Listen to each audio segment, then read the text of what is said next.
What's up? I'm Vay and you're watching Vay's Chat. And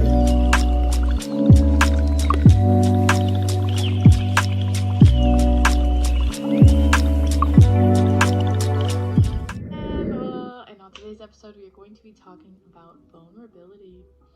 More specifically, vulnerability in relationships. That can include platonic relationships, family dynamics, and of course, romantic. One, we're going to be talking about the reasoning for vulnerability, the fear of vulnerability, and the effects of vulnerability, not to mention how to receive vulnerability and how to express it. So this one may be a little bit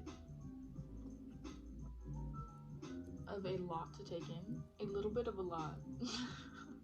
This one may be a lot to take in a small amount of time, if that's what I was trying to say. So yeah, vulnerability is very important, although it is scary. The reason it is scary is because you're showing people the parts of you that you don't normally show, or the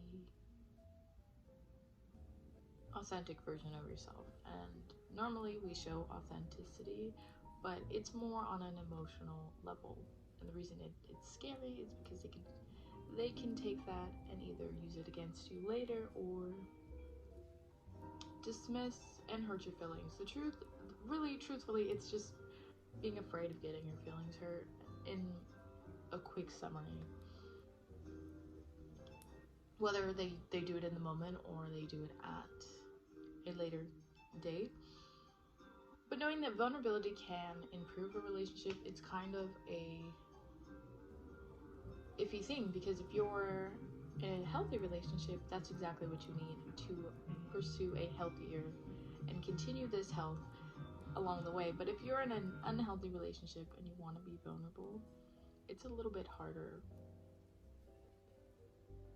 on you, because you know that this person at any moment can not only dismiss your feelings but minimize them.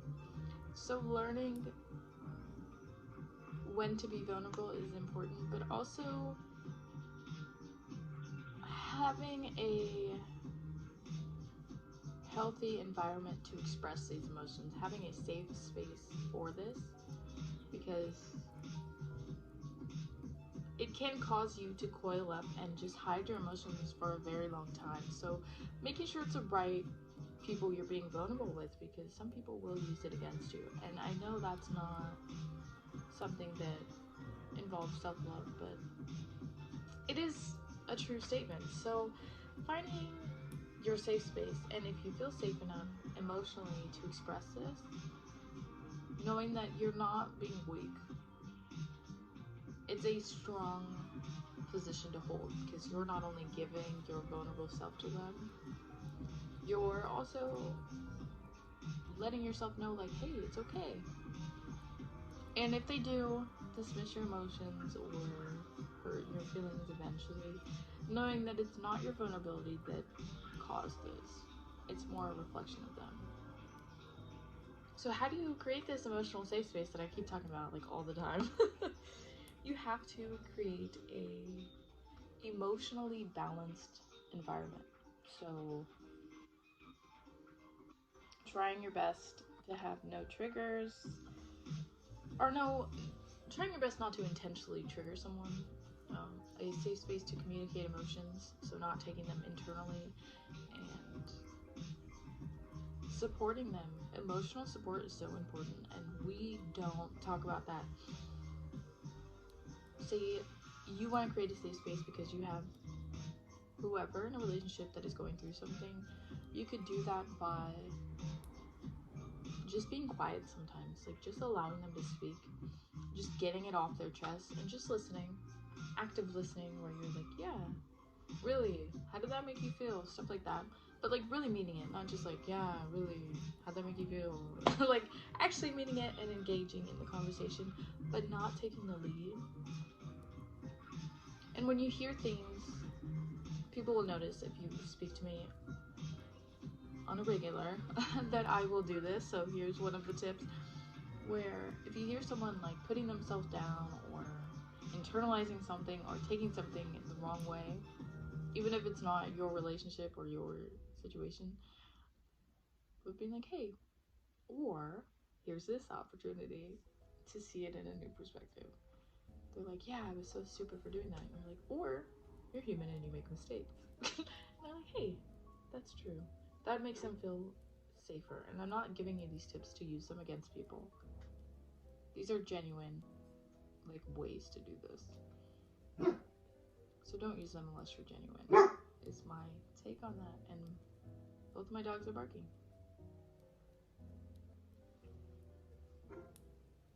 Okay. My bad. As I was saying, it is not to be used to manipulate people. And you can genuinely tell the difference. Just energetically if someone's like trying to use it against you. So let's not do that. Let's not manipulate people. But yeah, like I was saying, you allow them to feel emotionally safe so you can hype them up when they're feeling down, or correct their thoughts for them. And I know correct their thoughts seems very controlling, but in the sense I was saying earlier, where you're like, or maybe it's this, not more like suggest corrective thoughts, not like actually you're wrong, you know. So knowing how to and when to put yourself into the conversation, because sometimes we have a tendency to not actively listen but to try to problem solve. And I was reading that on, oh no, I wasn't reading that one. I do have a book on active listening, or how to better listen. I don't know, I haven't started it yet, but it is, I think, the next book, one of the next books that I'm gonna read. I'm trying to get into the habit of reading more so that I'm faster at reading, but also that I take in information better. But continuing on with the video, the reference point that I'm talking about was from a show called Midnight Gospel, which my cousin showed me. Love them. They're very emotionally intelligent people, and I love it. Like, I love to learn from all different people. But anyways, they were telling me about the show, so I watched it, and one of the scenes, it was saying that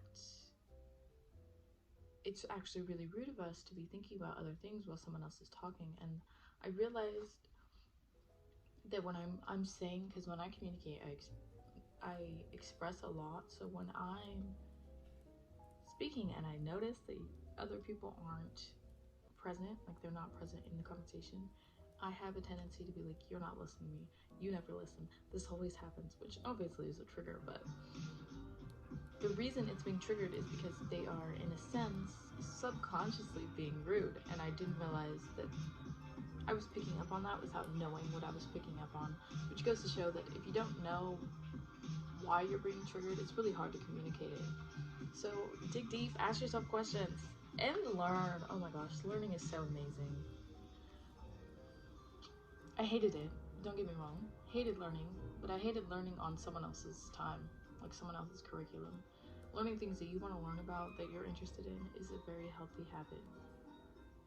And very good for addictive personalities, because you could be addicted to learning and it won't be as big of a problem as being addicted to other things.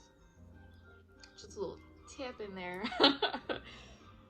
But learning about that person can help you better help them be vulnerable. Like, knowing what their fears are within your relationship can help you make sure they don't happen. Because when they're being vulnerable with you, that means they care about you and they care about your relationship. And you have to make sure to be more gentle when people are vulnerable with you. That's another thing that I mentioned in the beginning, which would be creating that emotional safe space. Also, just knowing when to match the vulnerability, because if someone's being vulnerable with you and you're just like, yeah, cool, they're not gonna want to do that again. So if they're like, yeah, so when I was thinking this, I felt this way, and you'd be like, wow, that's a lot like when I was feeling this way because of this. It's kind of like, and then you guys come to like this connection type of thing, but also remember, it is selfish sometimes to steer this conversation back to you. Yes, you can relate to make someone feel less alone, but also don't constantly defer the conversation back to you, because that can create a unhealthy emotional environment. And when you do, or if you do notice it, you could like spin it back, be like, so I relate to you and you're not alone in that. But continue what you were saying. Communication, oh my gosh, I think I need another video on that one. Because no one taught us how to communicate. I'm realizing. Like, the habits and the tricks I picked up were not taught to me. Like, I learned them on my own.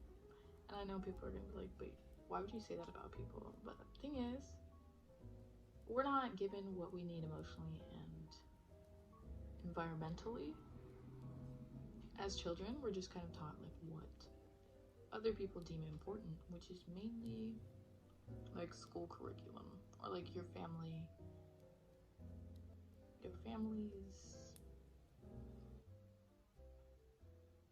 I don't want to say like system, but like how they process and work through their things. And we're not really taught how to like discover it in ourselves on our own, because they're different. Like, we weren't given the tools to explore our emotional vulnerability or our emotional body even. So that's kind of what I'm giving you guys with these videos. But vulnerability is a hard task. You have to be vulnerable with yourself before you can be vulnerable with others, to understand the dynamics of yourself and why it feels so vulnerable to talk about these things, and to know what, like I said earlier, what the triggers are about and why they happen. And communication without vulnerability is kind of surface level. So if you want to have a deeper relationship with people, vulnerability is a good one. But knowing when to reprogram that vulnerability also helps, because when you're vulnerable at a younger age and you're met with criticism, you kind of like hold it tighter to your chest and don't allow yourself to be vulnerable with other people.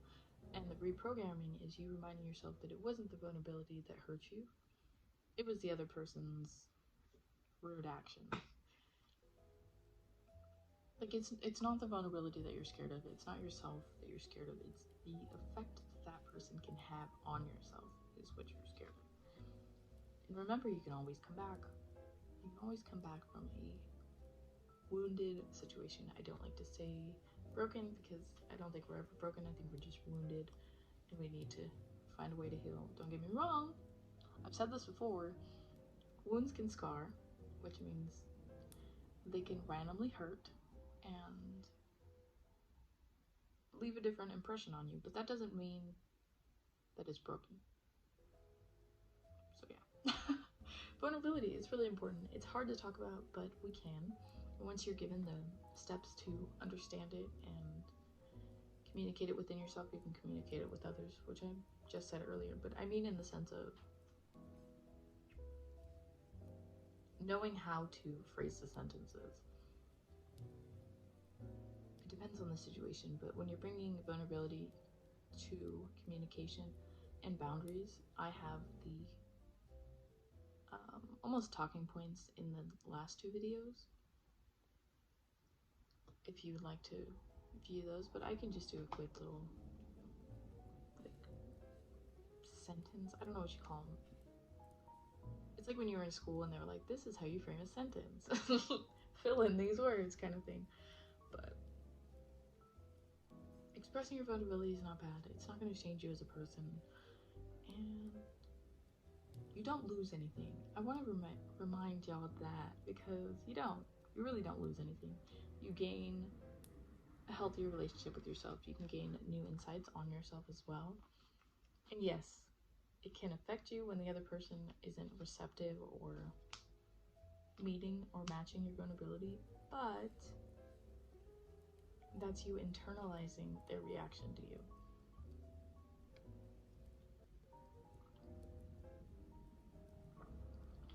So yeah, I feel like I really hit all the points. Let me know if you want me to do another video on this one. I think I might. I'm not sure. Or maybe like I'll bring it up in other videos. I also feel like communication. I don't know. Maybe I'll do talking points on these topics. I'm not sure. The next video will definitely be one that someone requested. I think they requested like 4 different topics. So one of the 4 different topics they requested. So stay tuned and remind yourself, vulnerability is a strength, not a weakness.